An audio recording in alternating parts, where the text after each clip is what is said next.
Si Tisay oh. Sumuko si bird passer kay Tisay. Gusto niya na doon sa ilong talian kasi napakatigas hilain. Pag sa busal, nagkakunik yung kaniyang tali. Yan oh. Direkta na sa ilong yung tali niya. Tinanggal na yung busal.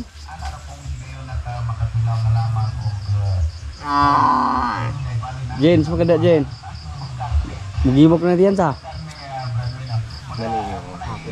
Murag na bupalo sulod. Ah, bupalo. Bye-bye, Sai. Dito, ayaw niyang sumunod. Gusto niya lang dito kasi marami siyang kasama. Paunhon, Bird. Hati natin doon. Hindi pwede pag isa lang yung magdala kay Tisay.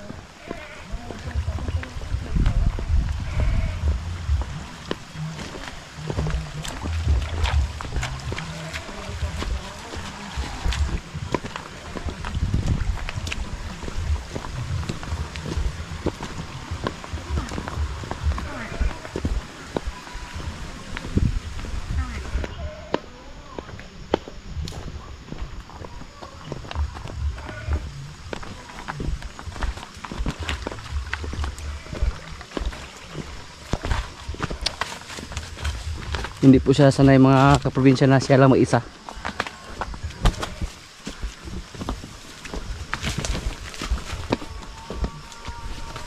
Ups, ups. Ah, pati si Bugoy umiyak din na umalis si Tisay.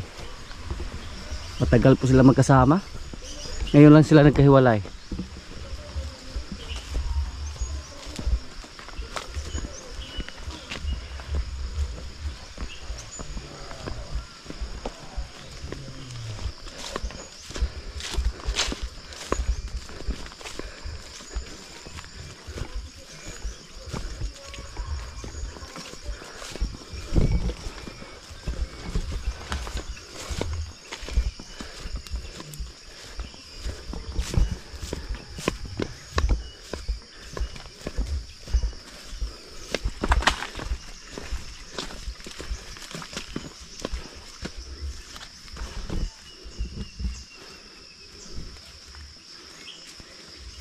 Og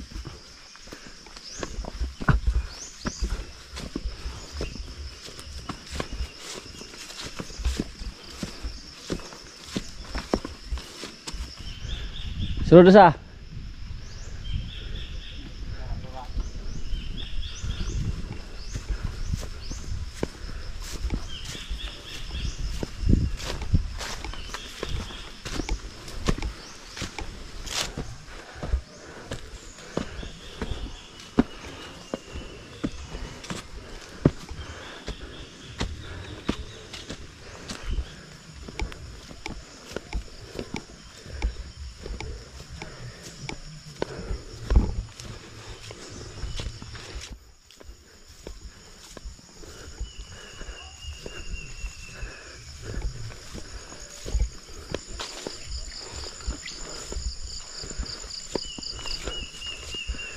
yan po ang mga napier ni bird passer oh.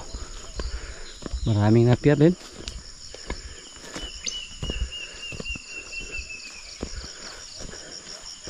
Tisay, bisitahin mo lang si Bugoy ha.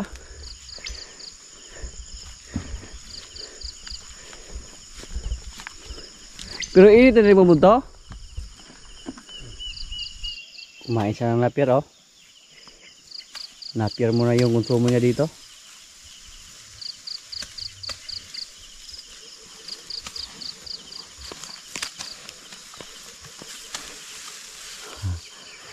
Na-trauma po siya dahil sa kanyang ilong.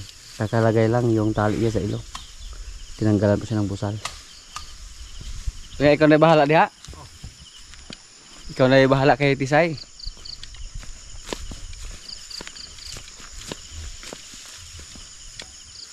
May mga napier po siya dito.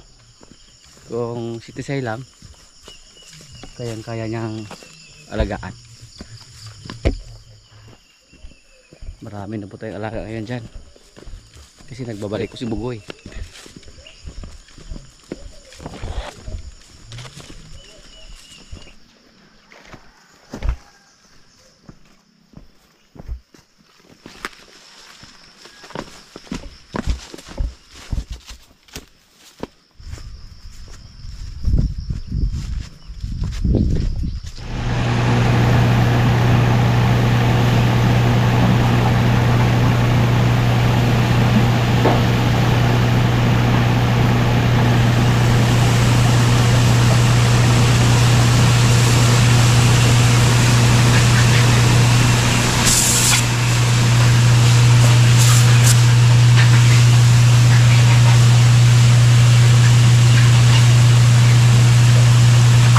Paliguan natin yung ating baboy na malapit ng mga anak.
Yung ating dumalaga.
Ilan kayo yung anak sa ating baboy dito?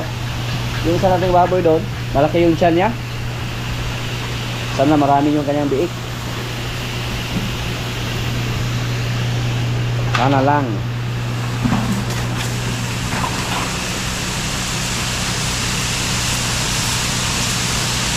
Sana supihin tayo sa ating mga inahing baboy. Magkaroon sila ng mga maraming biik. Pero kung ilan lang yung ibigay nila sa atin, wala tayong problema. Tanggapin natin kung ilan lang.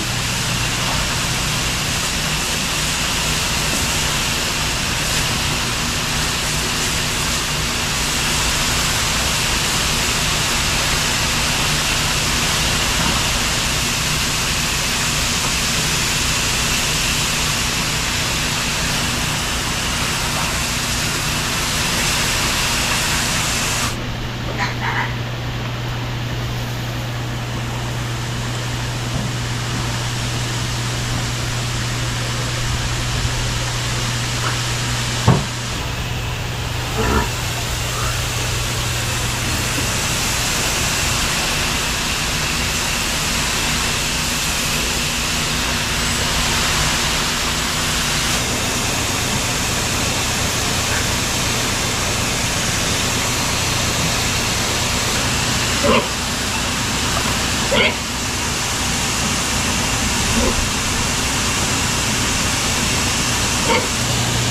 po yung baboy natin na malaki yung tiyan mga kaprobinsya.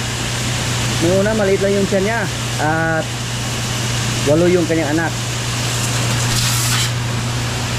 Try natin ngayon. At nasa mga 100 days na din siya mula sa pag-iay natin. Nasa 100 days na yung tiyan niya. Napakadali lang. So mga 18 days mula ngayon, ang anak na yung baboy natin na hybrid. Yung mga bake natin, oh. 12 po yung bake natin. At hindi lang natin pinaliguan yung nanay nila para hindi sila malamigan.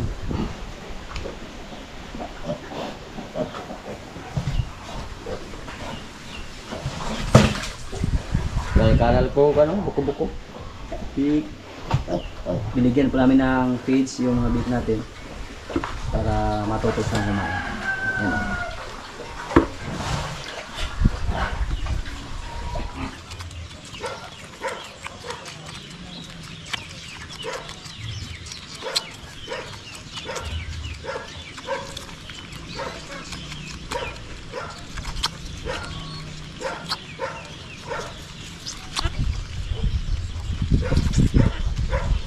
Ang gwapo po sa ating mga kambing mga kaprobinsya na anak ni George. Dago kayo ba? Magandang klase din si Dayan. Kaya magandang klase din yung mga anak niya. No more. Ulang lang, oh.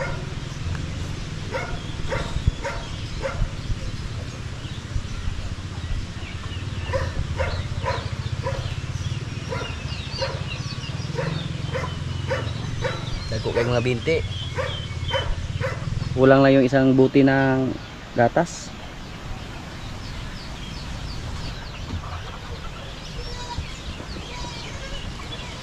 Marami na pa yung season nating manok, oh.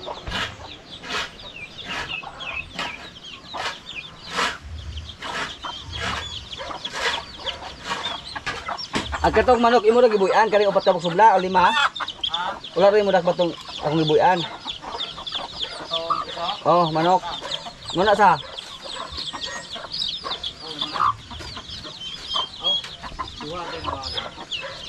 Dito po may napansin ako mga kaprobinsya. May naglimlim dito pero medyo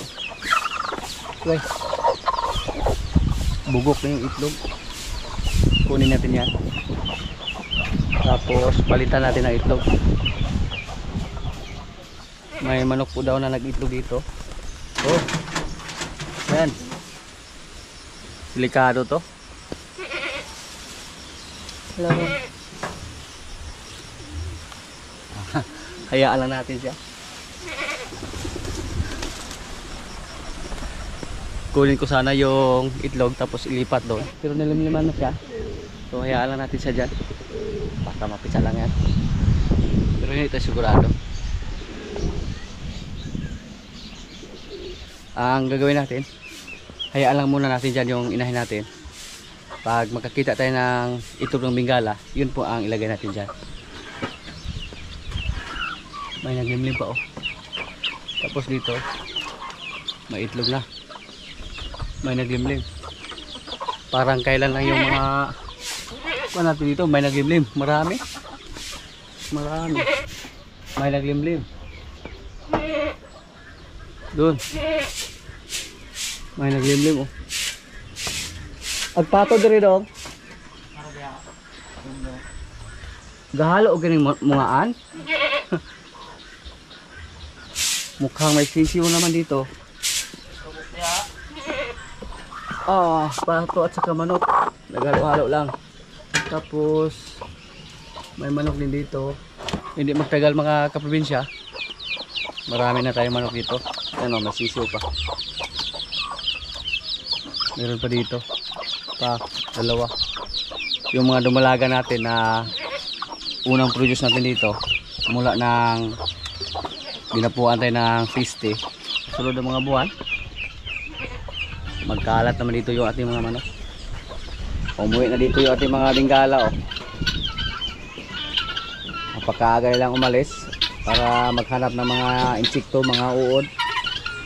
Pero alam po nila na may mga pagkain dito, kaya sila bumalik lang.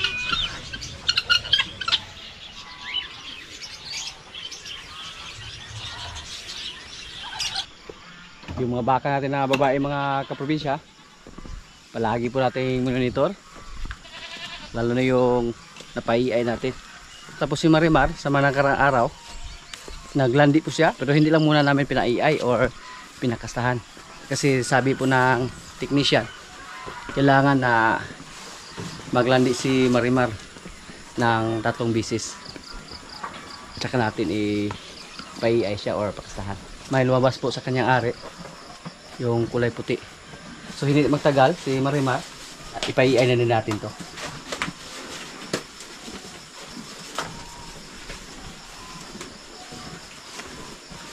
Try natin kung maglandi siya sa sunod. Subukan po natin na pakasahan ni Limer. Tapos kung ayaw pa rin kumasa ni Limer, ipaiay natin si Marimar. Itong si Marimar, isa to sa ating mabait na baka dito. Kapag dito ni Rigor, kaya mabait din.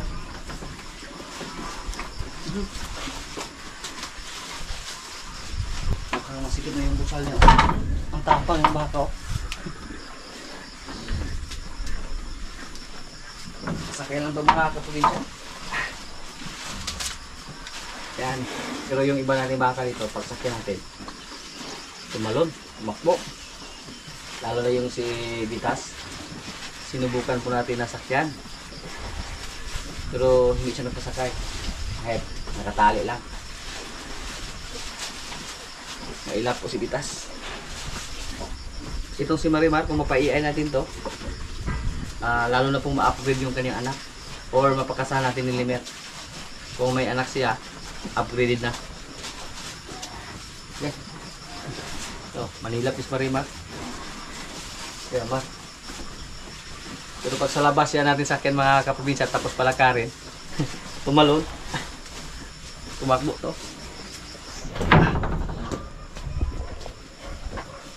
Yung mga baka natin dyan na lalaki, si Bitas, napakasulid na yung katawan. Base po sa aming experience dito sa pag-alaga ng baka, andun lumabas yung laki niya pag nasa insaktong edad na. Pero pag bata pa, mapapansin natin na mukhang mabagal lumaki. Pero pag may edad ng mga kaprobinsya, malakas na siyang kumain, tapos bigla lang tumaba ng husto basta maraming pagkain. At yun po ang nangyari kay Bitas. Ngayon, napakagwapo na ni Bitas. Yung nakapunta dito na buyer sa mga nakarang araw, pwede na daw si Bitas, huwag muna. Yan po, tagagasta namin dito. Tapos palakahin pa natin ng gusto. Ang limit natin sa kanya baka ngayong December. Kung sakaling kumasa na si Limer, siguro by December, ibinta natin siya, si Bitas. Or yung mga baka natin dyan na sila si Jinggoy, yan po ang target natin. Kasi sa mga buwan na yan, marami na tayong baka. Kasi tatatlo po yung mga baka natin dito na positive na buntis. Pang-apat si Bitang, pero hindi pa natin napadukot si Bitang. Tapos 2 pa yung ating napaiay. At yung mga baka natin na babae ngayon, nasa 6. 3 yung napaiay natin, puro red Brahman, at saka 3 yung nakasahan. Tapos 3 din yung positive na buntis. Pero medyo na trauma po sila nung iniay sila dito. Hindi po tayo magkumpiyansa sa kanila pag nasa likuran tayo, baka masipa tayo ba. Si Queen Eye at yung baka natin na matapang na babae, yun po ang nakasahan ni Bitas at si Batang. So ito po si Marimar, masaya po tayo kasi yun po ang hinihintay natin na maglandi siya, pero hindi muna natin siya pakasahan. Maghintay muna tayo na maglandi siya ng pangalawa. Pag maglandi siya next month, itry po natin na pakasahan ni Limer kung sakaling pumasa si Limer. Pero pag ayaw niya, ipaiay po natin siya. Nasa insaktong edad na to. Kasi may kapatid na siya dyan. Andyan na si Rigor. Magtatlong buwan na si Rigor. At base po sa ating experience dito sa ngayon, yung mga baka na nasa magandang katawan lang, yung medyo kondisyon lang, napakadali lang na lang maglandi. Katulad ni Basya, kahit nasa 2 buwan pa lang yung si Rigor, pinadidi pa niya, naglandi siya. Pero buti na lang, hindi niya pinatigil sa pagdidi si Rigor kahit naiiay na siya. Kasi may ibang baka na pag maiiay siya, ayaw na niyang padidihin yung kanyang anak. Ito pong si Marimar, napakadali lang niyang naglandi. Hindi tayo pinahintay ng matagal. So, kung sakaling maglandi ulit si Marimar, tapos ayaw kumasa ni Limer, sa mga time na yan, mag-request naman tayo ng technician. At pag may EI si Marimar, ipacheck naman natin yung mga baka natin dyan na EI para malalaman kung positive ba or hindi. So yan lang po ang ating gagawin. Yung mga tanim natin dito, oh. Yung kamuting baging, malapit na siguro ito magkaroon ng laman.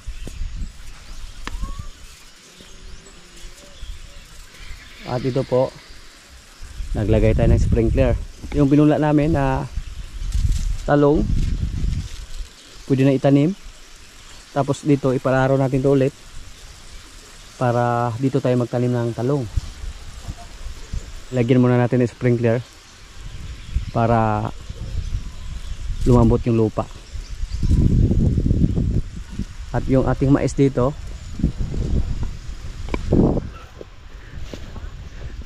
may mga nakita din tayo na mais mga kaprobinsya. Ganito din yung resulta. Hindi tumubo ng husto ba, pero may mga bunga na. Lalo na yung mais ni Kapitana, may mga banay na pero walang bunga daw. Yun po ang sabi niya, walang puso. Kulang daw to sa tubig, kulang sa ulan yung ating mais, kaya nagkaganito. I-try lang natin, baka magkain pa tayo dito sa ating sweet corn na mais.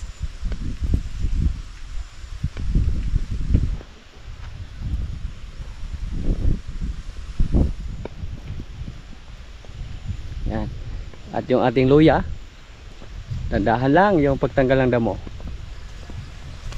Lagyan natin ito ng pataba, tapos lagyan ng patubig, sprinkler. Yan. Yung una namin natanggal ng damo, may mga damo na naman. Kailangan na po natin mag-review sa pagtanggal ng damo dyan. Yung pagtatanim natin ng luya, wala lang to, sinubukan lang natin, baka makaharvest tayo dito. Kahit makaharvest tayo dito ng mga 2 tonelada, masaya na tayo. Kung totoo yung sinasabi nila na times 10 daw yung aabutin sa ating luya. Halimbawa, pag magtanim tayo ng 10 kilo, makaharvest tayo ng 100 kilo sa ating luya, basta magkaroon lang ng maraming laman. Tapos yung nabili natin dito ay nasa mga 140 kilos na pangtanim. So sana maka-harvest tayo dito. May mga iba naman dito na hindi sumibol, oh. At dito may mga damo na naman. Kailangan naman itong tanggalin ulit yung damo dito, pero lagyan muna natin ito ng pataba. Yung andun hindi pa natanggal yung ibang damo doon. Tapos yung iba daw hindi pa sumibol. Napakatagal po sumibol yung luya mga kaprobinsya. Basta direct sowing po ang sistema. Dapat ipunla muna natin, hintay natin na sumibol bago natin itanim.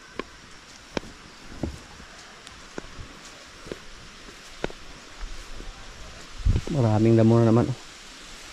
Lagyan natin ito ng pataba sa sunod ng mga araw. Maganda na tingnan, basta walang damo yung kuan natin, tanim.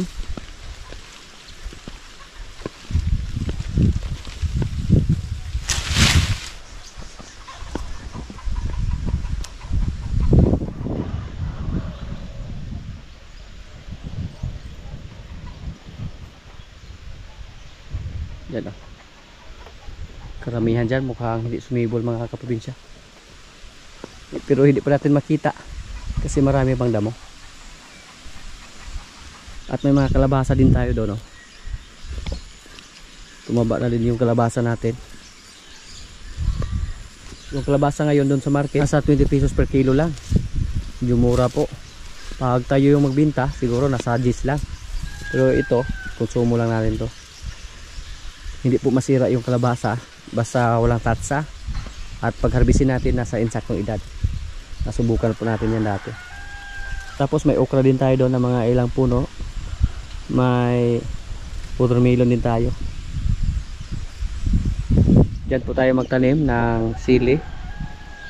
Yung napula natin. Maganda tingnan yung ating kalabasa, oh, kasi buhay na buhay po. Walang problema dito sa atin kahit walang ulan, basta may sprinkler tayo. Basta hindi lang masira yung ating tubig doon sa itaas. Pero hindi naman masira basta walang ulan, walang baha. Masira lang yan pag may baha. Yan po ang ating mga tanim para hindi tayo maubawasan ng gulay ba. Tanim tayo dito ng tanim kahit pang consumption lang dito. Yan po ang aming DIY na sprinkler. At effective naman.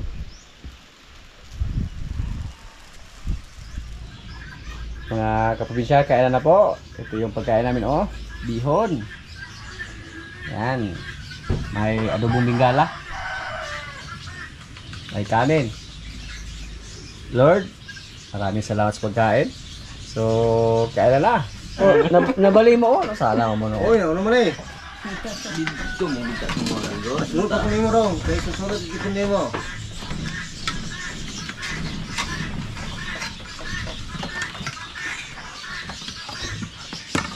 Pero pinangalaman sa darohon nyo lang, kahit sa talong mo diya. Ito lang yung pagkita. Ay, bangka abroad. Ay, trabaho. Ang dali ako kurang daro ko. Dali ra manurok ng sagbot. Bunay. Panuhol ka na. Panuhol ng doon. Panuhol ka doon. Amo, hindi na mo kung ako na soho na.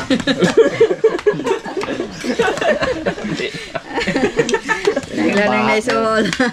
Gusto ko kayo. Layan.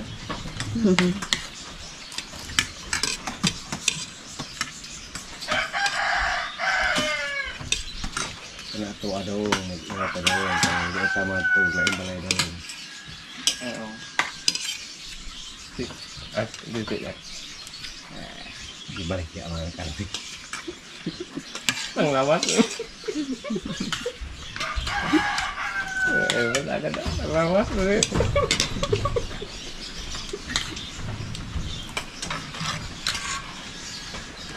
Wala si Jumbo na mahilig kagabi ng disco.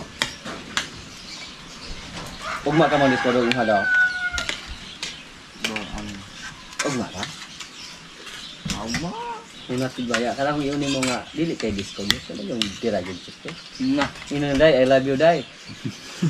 Kaya yung nim sugot day, di ka maluin ako. Ugma mamumpay pa kung paula. Tubos kita ya. Wala ni kumalangan aning kun trabaho. Dili na kay ikaw kung trabaho. Ya, namun sa labi ko ani. Bakit naman ko ang pangalan nito. Kasi butang natin sir. Ang babaw. Bye natin. Puro sige ng kumpanya Rambo daw. Pupunta. Oh, kita ganado na isang tao. Ito yung talabangon. Bakit mo rin ang babaw? Ito yung talabangon kayo kaon. Ayun. Ay, kablakan na eh. Sa bulaan, hindi. Butas na eh. Basta kay nagbakasyon na sa bahabaw ko. Kaya pagbalik mo na may resulta. Kaya ko na ni bakasyon dito. Sakto na sa trabaho na may dito. Gaoy mo na siya. Nagdoy-doy. Mula bakasyon ba nagkapartino na? Wala yung jogging. Gisuhid mo sa amo ka. Pastingon po sa akin.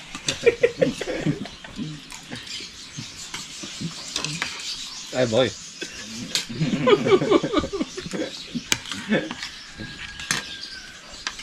Ang tawag dito kay nilang banig na pagkaon. Siyempre bangay na pagkaon. Di, yun. Okay rin. Dito daw ko lang rin problema. Wala ka na makaon. Ang problema ko, tubig. Wala tubig. Layo kay tubig. Sino na nang gano'n? Impatso niya. Kita iya. Nagagalaw ka inom-inom. Nagtuba ining agit. Alam mo rin, tuba mo rin. Ato yung tingang. Yan sa bawang kaon. Ay, laki pa mo sa bro. Talagong kalabaw na kong mata ka. Para rin rambo, di man na may kusog yung mukha. Kung kagibot layaw mo na siya diya. Ay, pag-abutan. Hindi, tabot-buhi. Ano Ang gani. Ah, bugoy sa una? Paula, mo gyud po lang estima. Ate, ayun. Basta lang kay kumain. Natahat ka Wala mga bago-bagong lutas. Kumpay. Ay purgaw na yan. Napurga na to dito sa. Baka, may sesura. Sugahan ko to. Kuanda. Pabukoy. Rigor. Siguro na yung pabukoy.